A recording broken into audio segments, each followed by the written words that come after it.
UPSC topper इरा सिंघल से बात करेंगे जो शारीरिक चुनौती के बावजूद अव्वल आई। सबसे पहले बात करते हैं, लेकिन एक खास बात जो है वो ये कि प्रतिभा जो होती है उसको मुट्ठी में नहीं दबाया जा सकता। इरा हमारे साथ मौजूद है, बातचीत करेंगे उनसे। इरा, आपको बधाई, इतनी कामयाबी पाकर कैसा महसूस हो रहा? पहला सवाल तो ये बनता है। मैं अभी तक थोड़ा शॉक में थी, बट हाँ, आई एम हैप्पी कि मेरा अचीवमेंट इतने साल लगे मुझे करने में, बट एटलीस्ट मुझे मिला। इरा, ये बताएं कि इससे पहले आपने कहाँ काम किया है? मैंने 2010 तक, जनवरी तक मैं कैडबरी में, बॉम्बे में जॉब में थी, मैनेजर। फिर मैंने क्विट किया क्योंकि मुझे देश के लिए कुछ करना था, एंड मैंने उस साल एग्ज़ाम दिया था और मेरा IRS में सिलेक्शन हुआ था हैंडीकैप कैटेगरी में। बट कैटेगरी में बहुत सारे अनफॉर्चुनेटली मेडिकल क्राइटेरियाज और मेडिकल रिक्वायरमेंट्स होती हैं जो शायद फुलफिल करने के लिए आपको थोड़ा एक्स्ट्रा कुछ होना पड़ता है शायद। तो मुझे वहाँ पे प्रॉब्लम्स आई थी और जिस वजह से मुझे कैट में जाना पड़ा था 2012 में, एंड फिर 14 में मेरा जजमेंट आया था, एंड उसके बाद मुझे 2014 एंड दिसंबर में ये वाली सर्विस मिली थी। तो काफ़ी टाइम लगा था, काफ़ी कोर्ट के चक्कर काटने पड़े थे, बट हाँ, फाइनली मुझे डिपार्टमेंट ने बहुत सपोर्ट किया था, दोनों डिपार्टमेंट्स ने। पर हाँ, एफर्ट लगा था और थोड़ा कुछ एक्स्ट्रा करना पड़ा था एक जॉब लेने के लिए। जी बिल्कुल बिल्कुल इरा, आज जो मुकाम हासिल हुआ है, इस दौरान किन किन मुश्किलों का सामना करना पड़ा आपको? इरा, इस दौरान आपको क्या कुछ सहना पड़ा? जो मुश्किलें, दिक्कतें आपको सामने आई? हाँ, तो डिपार्टमेंट ने मेरी कैंडिडेट कैंसिल कर दी थी। उन्होंने कहा कि हमारे लिए आप जैसे डिसेबल्ड के लिए कोई सीट नहीं है, तो जिस वजह से मुझे कोर्ट में जाना पड़ा था। बिकॉज ये एक कैटेगराइजेशन ऑफ लोगों का, डिसेबल्ड लोगों में ही कैटेगराइजेशन है कि आपको ये बीमारी है तो हम लेंगे और ये नहीं है तो हम नहीं लेंगे। तो उस वजह से मुझे कोर्ट में जाना पड़ा था, और ये थोड़ा गलत है ये डिसाइड करना कि इसका कोई मेडिकल बेसिस भी क्लियर नहीं है। तो वहाँ पे प्रॉब्लम थी और वही मुझे कोर्ट में लड़ना पड़ा था। जाहिर से, जैसा आप कह रही हैं, आपको मुश्किलों का सामना करना पड़ा, आप कोर्ट में भी गई। ऐसा क्या मुश्किल थी जिसकी वजह से आपको अदालत का दरवाजा खटखटाना पड़ा? मैंने कभी फर्स्ट आने की नहीं सोची थी, और मुझे ऑनेस्टली अभी तक विश्वास नहीं है कि मैं फर्स्ट हूँ। बट मैंने अपनी तरफ से मेहनत करी थी बस, और अपनी तरफ से एग्ज़ाम ढंग से दिए थे, तो शायद ये उसी का रिजल्ट और उसी की ब्लेसिंग है। अच्छा, IRS परीक्षा तो आप पहले भी पास कर चुकी थी, तो क्या वजह थी जो आपने IAS की परीक्षा दी? फिर आपने दोबारा क्यों बैठने का ऐसा फैसला किया? काम करना है, जिस लेवल पे मुझे चेंजेस लाने की उम्मीद मैं करती हूँ, वो एक IAS ऑफिसर के लिए ज़्यादा आसान है कंपेयर टू एक IRS ऑफिसर। एंड सिर्फ इसी रीज़न से मैंने ये एग्ज़ाम दिया था कि जो मैं चेंज करना चाहती हूँ जी, मैं, जो हमारे देश में लड़कियां हैं, डिसएडवांटेज सेक्शंस हैं, डिसेबल्ड लोग हैं, उन सब के लिए काम करना चाहती हूँ और उनको मेन स्ट्रीम में एक इक्वल पार्ट ऑफ सोसाइटी की तरह लाना चाहती हूँ। जी, जैसा आप कह रही थी कि शारीरिक चुनौतियां थी, उनका सामने आपको करना पड़ा डिसेबल्ड होने की वजह से। आखिर किन मुश्किलों का आपको सामना करना पड़ा? उसके बाद आप तस्वीर आपके सामने निकल के आई साफ। दुनिया आपको एक अलग तरीके से जज करती है। आपके लिए वो पैरामीटर्स नहीं लगाए जाते जो नॉर्मल लोगों के लिए लगाए जाते हैं। आपसे एक्सपेक्टेशन दूसरी रखी जाती है। जाहिर बात आपको है। इक्वल नहीं मानने को तैयार होते लोग। आपको इक्वल बनने के लिए थोड़ा एक्स्ट्रा एफर्ट करना पड़ता है, थोड़ा एक्स्ट्रा लड़ना पड़ता है, जाहिर बात और है। अगर और आप लड़ते हो तो भी आपको गलत माना जाता है। तो वो दिक्कतें तो आती हैं डिसेबल्ड लोगों को। जी, ऑफ कोर्स ये बात सच है, और इन सब के बीच से आप गुजरी हैं। लेकिन एक बात है, आपके माता पिता ने भी इसमें काफी ज्यादा योगदान, मदद की होगी। पापा की तरफ से आपको क्या कुछ बताया गया जो खास रहा कुछ? वो तो मुझे आगे जाके ही पता चलेगा, पर मैं उम्मीद करती हूँ कि ना आए, और मैं चाहूँगी कि और किसी को भी ना आए। इतनी मेहनत के बाद अगर प्रॉब्लम्स आती हैं।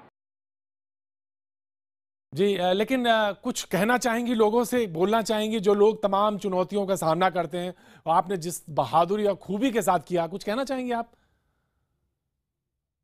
मैसेज यही कहना चाहूँगी, तुम किसी को अपने आप को किसी से कम मत समझो और किसी से अलग मत समझो। सब हम इक्वल हैं और हम सब इक्वली केपेबल हैं कुछ करने के। सिर्फ आपको ठानने की ज़रूरत होती है और सिर्फ आपको ट्राई करने की ज़रूरत होती है। और अब हमारे साथ उनके माता पिता भी मौजूद हैं, लेकिन सबसे पहले देखते हैं कि क्या वो कुछ कह रही हैं। आइए पहले इरा की बात सुनते हैं। बहुत बहुत बधाई आप लोगों को, जिस तरह से आपकी बेटी ने इस पूरे एग्जाम को क्रैक किया है। जाहिर से इससे बड़ा दिन आप लोगों के लिए नहीं हो सकता है। बहुत बहुत IBN7 की तरफ से आपको बहुत बहुत बधाई।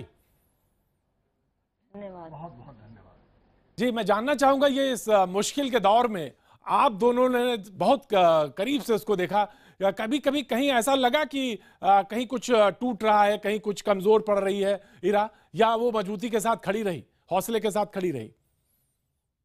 पूरी मजबूती से खड़ी रही, कभी उससे हिम्मत नहीं हारी। हाँ, सिस्टम से जो तरीका है उससे जरूर दुखी रही, वो भी और हम भी। ये जो आपने बात कही है बहुत महत्वपूर्ण है। सिस्टम ने कैसे बाधा इकट्ठा की? एक टॉपर है, मतलब मैं मुल्क में इससे ज्यादा बड़ी कोई चीज नहीं हो सकती। अगर हम सिर्फ एक सर्विसेज की बात करें, अगर नौकरी की बात करें, तो नौकरशाह, सबसे बड़ा नौकरशाह। अब उसमें कैसे सिस्टम ने कैसे बाधा आई, और ऑलरेडी वो IRS थी। वास्तव में मैं तो सोचता हूँ शायद अब भी उसको कोई पोस्ट ना दे DOPT, जैसे पहले नहीं दी, अब भी कोर्ट में जाके लेनी पड़े। तो शुरुआत नहीं, आपको ऐसा क्यों लगता है कि जब टॉपर्स में है, पहला नाम है, तो पहले नहीं दी, शुरुआती क्योंकि पहले नहीं कहाँ आ रही थी?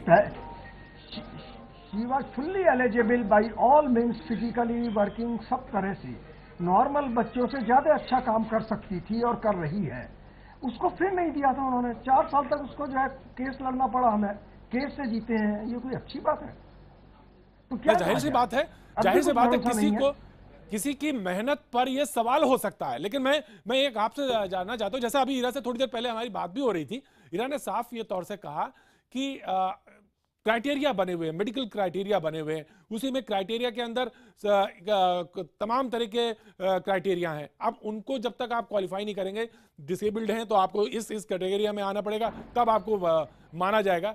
तो इसको क्या ये एक बाधा थी, सबसे बड़ी बाधा यही थी क्या, क्योंकि उनको मानने को तैयार नहीं थे? उन अपने ही क्राइटेरिया को वो नहीं मान रहे थे। सबसे बड़ा हमें परेशानी ये थी, वो अपने ही क्राइटेरिया को अवॉइड करके काम हो रहा था। ये पूरा का पूरा मिसमैच है। नहीं तो अभी मौजूदा समय में इरा कहां पर थी और क्या ट्रेनिंग में थी IRS की? इस समय तो ट्रेनिंग में है। आपने उससे बात ही करी है अभी? हाँ जी। तो अब जब आपने IRS के उसमें ट्रेनिंग में ही बात करी है? जी जी बिल्कुल। अब मैं ये सवाल, जैसा आपने कहा कि सिस्टम से कहीं ना कहीं नाराजगी है, सिस्टम से मुझे लग रहा कि शायद उसको वो पद ना मिले, या वो उसको फिर से कहीं कोर्ट ना जाना पड़े, ऐसे ही आशंका क्यों है आपके दिमाग में? ट्रैक रिकॉर्ड, DOPT का जो ट्रैक रिकॉर्ड है, पिछला 4 बार वो सिलेक्ट हुई है। 4 बार में एक बार भी पोजीशन, हर बार जितनी बार उसने भरा है हर बार सिलेक्ट हुई है। एक बार भी वो ऐसा नहीं है जो UPSC ने उसे क्लियर ना कराओ। जी बिल्कुल, लेकिन एक ट्रैक रिकॉर्ड एक और भी है, और वो रिकॉर्ड ये है कि इरा का हौसला जो है इन सब चीजों से ऊपर निकल जाता है और उसके आगे सब कुछ परास्त हो जाता है। ये बात सही है?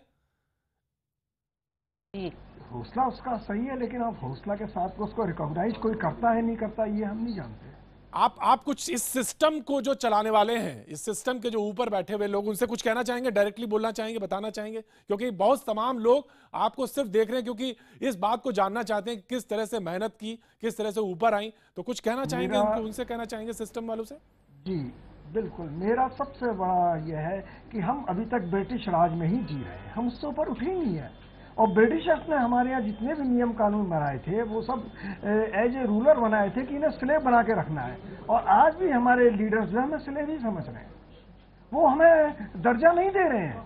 इक्वलिटी तो बहुत दूर की बात है, हमें जो है आदमी ही नहीं समझते हैं।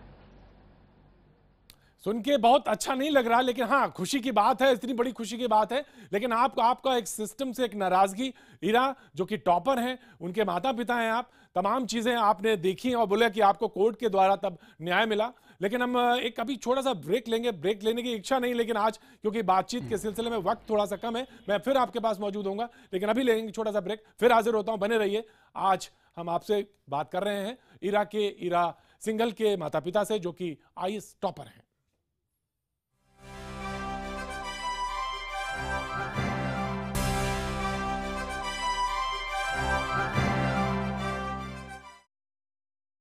इस खास कार्यक्रम में आपका एक बार फिर स्वागत है और हम बात कर रहे हैं यूपीएससी परीक्षा में टॉप करने वाली इरा सिंघल के माता पिता से, राजेंद्र जी और अनीता सिंघल से।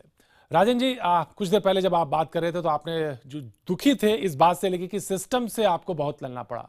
लगता है कि आपकी बेटी ने टॉप किया है और टॉप करने के बाद ये जो सिस्टम जिसने आपकी बेटी के सामने बड़े अवरोध खड़ा किए, वो उसको दूर करेंगी और आने वाले समय में कुछ बेहतर तरीके से काम करती हुई नजर आएंगी, एक नजीर बनेंगी, ऐसा लगता है राजेंद्र जी? अपनी कोशिश तो पूरी करेगी, कहां तक सफल होती है तो टाइम बताएगा। अनीता जी से मैं जानना चाहता हूं, उनकी मां है। अनीता जी, क्या शुरू से ही आपकी बेटी टॉपर रही है? शुरुआत से ही, अगर आप बड़ी ईमानदारी से बात, मां है, आप सब बताएंगी, तो शुरू से बेटी आपकी टॉपर रही है? टॉपर नहीं, वो पोजीशन होल्डर रही है जी। कब उसके दिमाग में, जी अनीता जी, कब दिमाग में आया कि नहीं मुझे अब आईएएस बनना है और आईएएस की परीक्षा में जाना? ये कब उसने सोचा? सीरियसली करता हूं भाई साहब को थोड़ी देर में। कैडबरी में जब वो थी, जी, कैडबरी में उसको फोन करता हूं, लगा कि अब एमएनसी छोड़ के मुझे देश सेवा के लिए आना चाहिए। जी जी, तो उसी के लिए उसने फिर कोशिश की।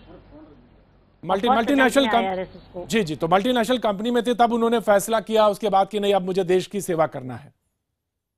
जी, मल्टीनेशनल वाले भी उसको छोड़ नहीं रहे थे क्योंकि वो 6 लोगों का काम अकेली संभाल रही थी। जाहिर सी बात है, एक डील में उन्होंने, जाहिर सी बात है, प्रतिभा में 2.5 करोड़ का फायदा किया एक डील में। जो राजन जी लगता है छोड़ने को तैयार नहीं थे उसको। जी, राजन जी लगता है कि आपको कि जो ये ऐसी प्रतिभा है जिसमें आप लगे तमाम शारीरिक रूप से थोड़ी बहुत मुश्किलें हैं, वो सामने हैं, वो खुद भी कह रही थी, लगता है कि ऐसे लोगों को कहीं ना कहीं जो आप कह रहे थे सिस्टम से मायूसी मिलती है, सिस्टम को कहीं ना कहीं कंसीडर करना चाहिए, अपनी पॉलिसीज में फिर से गौर करने की जरूरत है, ऐसा लगता है? अवश्य करना चाहिए और वो करेगी भी। वो चुप रहने वाली नहीं है, वो सिस्टम में बहने वाली नहीं है, सिस्टम को अपने हिसाब से बदलना जानती है।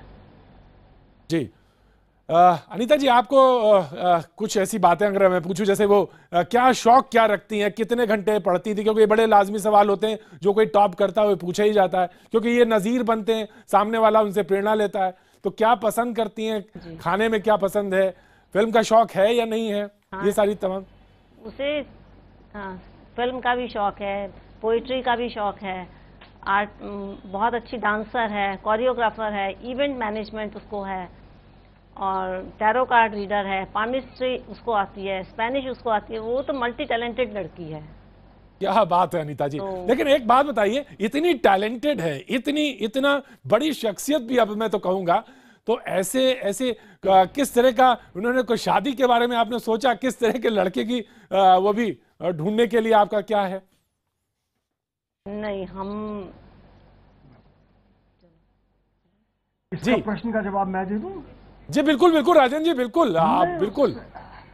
हमने उसकी शादी के लिए कोशिश जरूर करी थी, लेकिन हमारा जो समाज है उसके अंदर ये बहुत विकृति है कि लड़का जो है 10 टाइम्स से भी ज्यादा सुपीरियर है लड़की से। हमें इससे 50% कैलिबर के लड़के भी नहीं मिल के दिए, और वो भी जो मिलते थे वो कहते थे हाइट जी आप गलत लिख गए, 5 फीट 4 इंच होगी।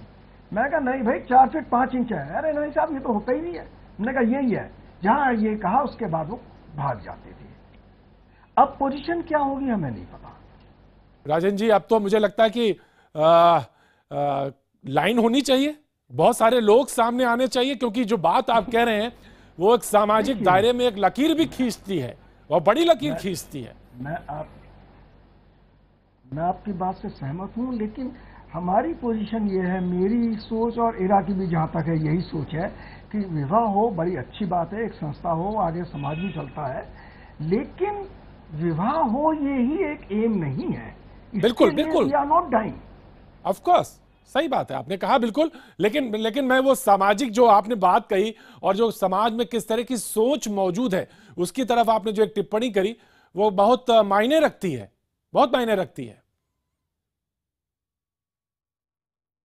राजन जी, जी शुक्रिया राजन जी, अनीता जी, सच है। शुक्रिया राजन जी, और एक बार फिर IBN 7 की तरफ से आपको बहुत बहुत बधाई जो आप ने वक्त निकाला और बातचीत की। आपकी बातचीत से तमाम ऐसे लोग हैं जो प्रेरणा लेंगे और बखूबी आगे अपने अपने काम को अंजाम पहुंचाएंगे। लेकिन अभी एक वक्त है छोटे से ब्रेक का। ब्रेक के बाद हम फिर हाजिर होंगे। आप बने रहिए, देखते रहिए IBN 7।